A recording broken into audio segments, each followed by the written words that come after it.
स्वागत है स्वागत है सभी मित्रों का आज के इस नए टॉपिक में। आज का टॉपिक है साहित्य इतिहास लेखन की परंपरा।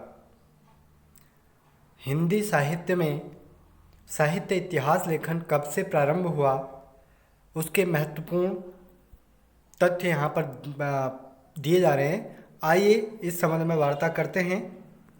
देखते हैं मुख्य तथ्य। हिंदी साहित्य इतिहास लेखन परंपरा। सबसे पहले आप देख रहे हैं कि हिंदी साहित्य का इतिहास लेखन की सबसे पहला प्रयास फ्रेंच विद्वान गारसा द तासी ने किया था। गारसा द तासी फ्रेंच विद्वान थे। इन्होंने फ्रेंच भाषा में यह रचना की थी। गारसा द तासी ने अपनी पुस्तक की रचना फ्रेंच भाषा में की थी। फ्रेंच भाषा में सबसे पहले इन्होंने जो पुस्तक की रचना की थी, इनकी पुस्तक का नाम इस्तवार द ला लिटरेचर एंदुई हिंदुस्तानी था।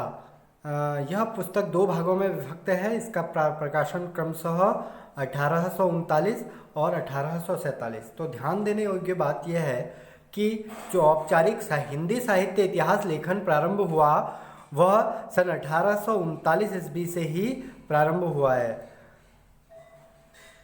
हुआ।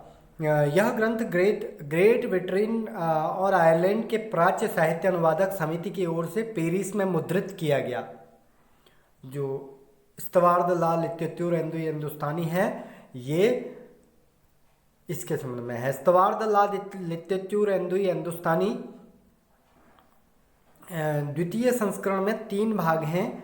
3 भागों में विभक्त है। दूसरा वाला संस्करण जो 1847 में जो पब्लिश हुआ है, लिखा गया है, विभक्त हो गया है, जिसका प्रकाशन सन 1871 ईस्वी में हुआ है। तासी ने अपनी पुस्तक में हिंदी और उर्दू के अनेक कवियों का विवरण अंग्रेजी वर्ण क्रमानुसार दिया है, अल्फ़ाबेटिकली दिया है, ABC करके इस क्रम में दिया हुआ है गारसा द तासी ने। गारसा द तासी ने कुल 738 कवियों का वर्णन अपने ग्रंथ इस्तवार द ला लिटरेचर एंदुई हिंदुस्तानी में दिया हुआ है, जिसमें हिंदी के कुल 72 तथा शेष उर्दू के लेखकों का वर्णन है। डॉक्टर लक्ष्मी सागर वार्ष्णेय ने तासी के ग्रंथ का हिंदी अनुवाद हिंदुई साहित्य का इतिहास नाम से किया। हिंदुई साहित्य का इतिहास, डॉक्टर लक्ष्मी सागर वार्ष्णेय, हिंदुई साहित्य का इतिहास नाम से प्रकाशन इसका सन 1952 ईस्वी में हुआ। जो तासी का ग्रंथ है उसका हिंदी अनुवाद किया डॉक्टर लक्ष्मी सागर वार्ष्णेय ने 1952। तासी ने की पुस्तक इस्तवार द ला लिटरेचर एंदुई हिंदुस्तानी में एंदुई के लिए हिंदवी अर्थात हिंदी और हिंदुस्तानी के लिए हिंदुस्तानी अर्थात उर्दू शब्द के लिए प्रयुक्त हुआ है। अगला है हिंदी साहित्य इतिहास लेखन की परंपरा में हिंदी भाषा में लिखा गया ग्रंथ श्री महेश दत्त शुक्ल द्वारा रचित काव्य संग्रह है। तो हिंदी साहित्य इतिहास लेखन में जो हिंदी भाषा में लिखा गया पहला ग्रंथ है, हिंदी भाषा में लिखा गया प्रथम ग्रंथ वो कौन सा है? वह है महेश दत्त शुक्ल द्वारा रचित हिंदी भाषा काव्य संग्रह। ये भाषा काव्य संग्रह प्रथम हिंदी साहित्य इतिहास ग्रंथ है जो हिंदी में लिखा गया है। भाषा काव्य संग्रह का प्रकाशन सन 1873 ईस्वी में नवल किशोर प्रेस लखनऊ से हुआ था। तो भाषा काव्य साहित्य जो पहला हिंदी महेश दत्त शुक्ल का है वह सन 1873 ईस्वी में प्रकाशित हुआ था लखनऊ से। शिव सिंह सेंगर ने शिव सिंह सरोज नाम से हिंदी भाषा का दूसरा महत्वपूर्ण इतिहास ग्रंथ लिखा है। कहीं कहीं पर देखने पर यह आता है कि हिंदी में लिखा गया यही प्रथम इतिहास ग्रंथ है। हिंदी भाषा में लिखा गया हिंदी का प्रथम इतिहास साहित्य इतिहास ग्रंथ यही माना जाता है, कहा जाता है कहीं कहीं पर। तो शिव सिंह सरोज का प्रकाशन सन 1883 ईस्वी में, जो इस्तवार द ला लिटरेचर एंदुई हिंदुस्तानी 1839 और 1847 में हुए थे। उसके बाद ये महत्वपूर्ण है कि शिव सिंह सरोज 1883 ईस्वी में प्रकाशित हुआ। इस बीच करीमुद्दीन मौलवी इत्यादि कई और भी लेखक हुए हैं, इतिहास लेखक हुए हैं। शिव सिंह सरोज ने एक सहस्त्र 838 कवियों और भाषा कवियों का जीवन चरित्र तथा उनकी कविताओं के उदाहरण अपनी रचना में दिए हैं। शिव सिंह सरोज में शिव सिंह सेंगर ने सन 1888 ईस्वी में एशियाटिक सोसाइटी ऑफ बंगाल की पत्रिका के विशेषांक के रूप में ग्रियर्सन द्वारा रचित the modern vernacular literature of Hindustan का प्रकाशन हुआ। तो अब देखने वाली बात यह है कि एशियाटिक सोसाइटी ने 1818 ईस्वी में, एशियाटिक सोसाइटी ऑफ बंगाल ने 1888 ईस्वी में ग्रियर्सन द्वारा रचा हुआ the modern vernacular literature of Hindustan जो ग्रंथ है उसका प्रकाशन किया। तो modern vernacular literature of Hindustan का प्रकाशन किसने किया? एशियाटिक सोसाइटी ऑफ बंगाल ने 1888 ईस्वी में। शिव सिंह सेंगर के शिव सिंह सरोज जो 1883 में हुआ था, उसके बाद महत्वपूर्ण यही है। जॉर्ज ग्रियर्सन द्वारा रचित the modern vernacular literature of Hindustan को सच्चे अर्थों में हिंदी साहित्य का पहला इतिहास ग्रंथ माना जाता है। तो इतिहास लिखने के उद्देश्य से जो लिखा था वो सबसे पहला ग्रंथ यही लिखा गया है। सबसे पहला ग्रंथ यही लिखा गया है। सच्चे अर्थों में, माफी चाहता हूं, सच्चे अर्थों में हिंदी साहित्य का पहला इतिहास ग्रंथ यही है।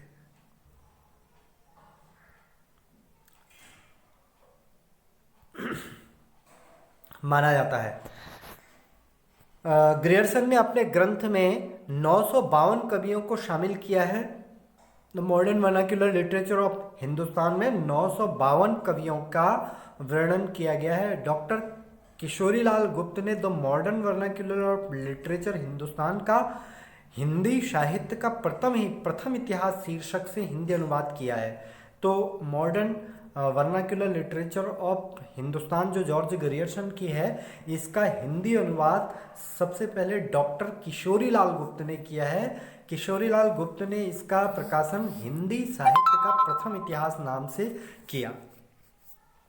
प्रकाशन सन 1975 ईस्वी में हुआ। ग्रियर्सन ने कवियों और लेखकों के कालक्रमानुसार विवरण उनकी प्रवृत्तियों को स्पष्ट किया है तथा उनकी प्रवृत्तियों को स्पष्ट किस काल क्रमानुसार। अभी आपने देखा जैसे गार्सादा तासी ने ABC अल्फ़ाबेटिकली किया था, लेकिन इन्होंने काल क्रम के अनुसार उनके कवियों का जन्म काल जैसा है, जैसे किसी का 1500 है तो उसका पहले आएगा, फिर 1501 जिसका आया है उसका दूसरे नंबर पर आएगा। इस प्रकार से वर्णन किया है। विभिन्न युगों की काव्य प्रवृत्तियों की व्याख्या करते हुए उनसे संबंधित सांस्कृतिक परिस्थितियों व प्रेरणा स्रोतों का उद्घाटन किया है।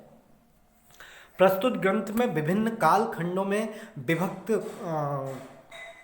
इस जो ग्रंथ है उसको विभिन्न काल खंडों में विभक्त किया गया है और प्रत्येक अध्याय काल विशेष का सूचक है।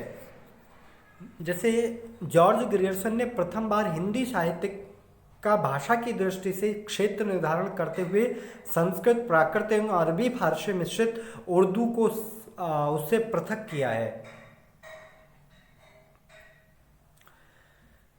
हिंदी साहित्य के विकास क्रम का निर्धारण चारण काव्य, धार्मिक काव्य, प्रेम काव्य, दरबारी काव्य के रूप में किया गया है।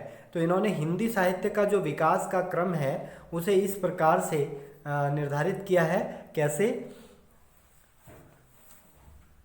चारण काव्य सबसे पहले, फिर धार्मिक काव्य, फिर प्रेम काव्य, यानी कि चारण काव्य ये आदिकाल, धार्मिक काव्य भक्ति काल, प्रेम काव्य ये रीति काल, इस प्रकार से इसका वर्णन किया है। तो 16वीं 17वीं शताब्दी में के युग भक्ति काल को हिंदी काव्य का स्वर्ण युग मानना ग्रियर्सन की महत्वपूर्ण उपलब्धि रही है।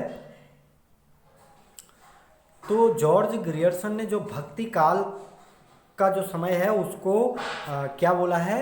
हिंदी काव्य का स्वर्ण युग, हिंदी काव्य का स्वर्ण युग। 16वीं 17वीं शताब्दी में जो हिंदी का स्वर्ण युग रहा है भक्ति काल। मिश्र बंधुओं ने मिश्रबंधु विनोद नामक इतिहास ग्रंथ की रचना की, जिसमें मिश्रबंधु विनोद नामक 4 भागों में विभाजित ग्रंथ है। आगे देखते हैं। तो मिश्र बंधुओं ने में 3 भाई थे, एक गणेश बिहारी मिश्र और श्याम बिहारी मिश्र, सुखदेव बिहारी मिश्र। तो इसको जो है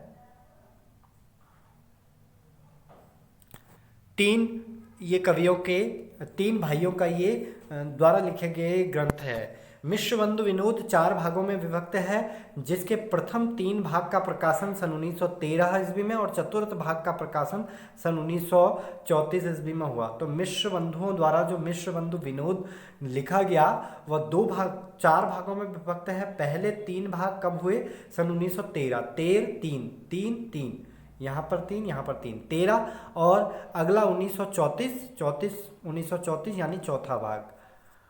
तो यह 4 भागों में विभक्त है। मिश्रबंधु विनोद में कुल 4591 कवियों का वर्णन है। 4591, 4591 कवियों का जीवन वृत्त वर्णित है। सबसे विशाल ग्रंथ यही रहा है। इसमें अनेक अज्ञात कवियों को प्रकाश में लाने के साथ ही उनके साहित्यिक महत्व को भी स्पष्ट करने का प्रयास इस ग्रंथ में किया गया है। आगे मिश्रबंधु विनोद में कवियों का सापेक्षिक महत्व निर्धारित करने के लिए उनकी 4 श्रेणियां बनाई गई हैं। हिंदी साहित्य इतिहास लेखन की परंपरा में आचार्य रामचंद्र शुक्ल द्वारा रचित हिंदी साहित्य का इतिहास का स्थान सर्वोत्तम है।